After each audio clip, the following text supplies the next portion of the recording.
Little Legends, Fort Perch Rock. In the 1800s, Liverpool was a busy shipping port.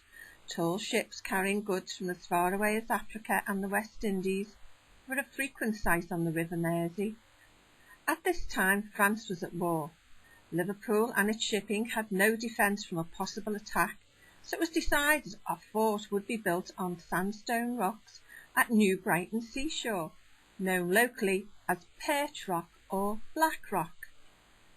The fort was constructed mainly of red sandstone, which came from the quarries at Runcorn. It was floated on barges down the Mersey and unloaded when the tide was out. The fort was armed with 18 cannons mounted on platforms. It had accommodation for 100 men, with officers' quarters and a kitchen. The ammunition for the cannons was kept in a sunken part of the courtyard and had to be lifted with a hand hoist. The cannonballs would be heated in a furnace until they were red hot and then taken to the guns for firing. The plan being, if they scored a direct hit, the heat from the cannonball would set fire to the enemy ship, exploding the gunpowder on board. On January 7, 1868, a local newspaper reported an attempted attack on Fort Perch Rock. It said that on Sunday morning at 3 a.m, a boat with muffled oars containing several men was observed from the Rock Lighthouse and Battery, which guards the entrance of the River Mersey, the object of the men being to effect a landing. The boat, on being hailed from the battery, stood away and was not afterwards seen. It is suspected that a Fenian attack on the Rock Battery was meditated, but that the watchfulness of the guard on duty prevented the landing of the men from the boat.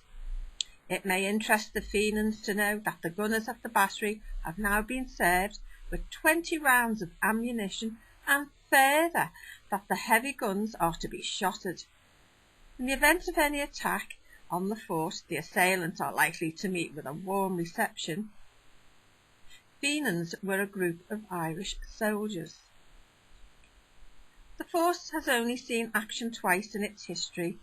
The first was on the outbreak of World War I, when a warning shot was fired across the bow of a Norwegian ship, which failed to obey a signal from the fort. It missed the ship and landed in the sandhills at Crosby on the opposite side of the river. They tried again and hit the bow of the ship at anchor. The next time was after the outbreak of World War II, when a small fishing boat came up the river. 2 warning shots were fired across her bows. Much to the annoyance of the owner of the boat, he was charged £25 for each shot. In 1958, the fort was sold at auction with the intention that it would become a nautical museum.